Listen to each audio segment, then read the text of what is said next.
എല്ലാവർക്കും ലാലേട്ടൻ അപ്ഡേറ്റ്സിന്റെ പുതിയൊരു വീഡിയോയിലേക്ക് സ്വാഗതം.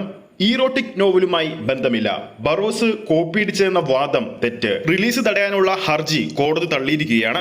ആ ഒരു അപ്ഡേറ്റിലേക്ക് പോകാം. അതിനു മുമ്പ് ഏറ്റവും പുതിയ ലാലേട്ടൻ അപ്ഡേറ്റ്സുകൾ ഉടൻ തന്നെ അറിയാൻ വേണ്ടി നമ്മുടെ ചാനൽ ഇപ്പോൾ തന്നെ ഒന്ന് സബ്സ്ക്രൈബ് ചെയ്തു വെക്കുക. ഈ വരുന്ന ഡിസംബർ 25-ാം തീയതിയാണ് ബറോസ് എന്ന ലാലേട്ടൻ ആദ്യമായി സംവിധാനം ചെയ്യുന്ന 3D ചിത്രം റിലീസിനെത്തുന്നത്. അതേസമയം ബറോസ് ചിത്രത്തിന്റെ റിലീസ് തടയണമെന്ന് ആവശ്യപ്പെട്ട ഹർജി തള്ളി എറണാകുളം ജില്ലാ കോടതി.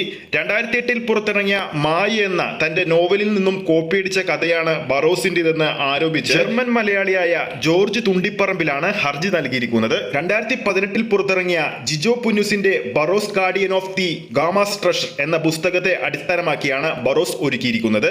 ജോർജ് തുണ്ടിപ്പറമ്പിൽ രചിച്ച മായ എന്ന നോവലിൽ കാപ്പിരി മുത്തപ്പൻ ഒരു പെൺകുട്ടിയുമായും തമ്മിലുള്ള ശാരീരിക ബന്ധമുള്ള കാര്യങ്ങളെ കുറിച്ചാണ് പറയുന്നത്. എന്നാൽ ഇത്തരത്തിലൊരു എറോട്ടിക് നോവലിനെ കുട്ടികളുടെ നോവലായ ബറോസുമായി താരതമ്യം ചെയ്യാൻ പോലും കഴിയില്ലെന്നാണ് ബറോസ് ടീം കോടതിയിൽ വാദിച്ചത്. പെൺകുട്ടിയുടെ കഥാപാത്രത്തിന് മാത്രമേ ഭൂതത്തെ കാണാൻ കഴിയുള്ളൂ, ഭൂതത്തിന്റെ പ്രതിബിംബം കണ്ണാടിയിൽ കാണാൻ കഴിയില്ല എന്നിവ തന്റെ നോവലിൽ നിന്നും കോപ്പിയടിച്ചെന്നാണ് മായയുടെ കഥാകൃത്ത് വാദിച്ചിരിക്കുന്നത്. എന്നാൽ 1984-ൽ ഇറങ്ങിയ മൈ ഡിയർ കുട്ടിച്ചത്തലിൽ പോലും ഈ കാര്യങ്ങളൊക്കെ ഉണ്ടായിരുന്നുവെന്ന് ജിജോ പൊന്നൂസ് വാദിച്ചു. ഇനി വെറും 5 ദിവസങ്ങൾ മാത്രമാണ് ലാലേട്ടൻ ആദ്യമായി സംവിധാനം ചെയ്തിരിക്കുന്ന ബറോസ് തിയേറ്ററുകളിലെത്താൻ.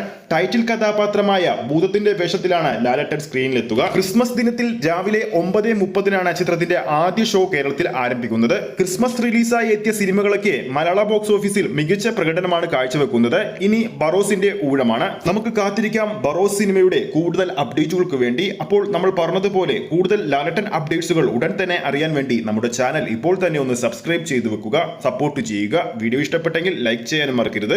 അടുത്തൊരു അപ്ഡേറ്റുമായി നമുക്ക് കാണാം.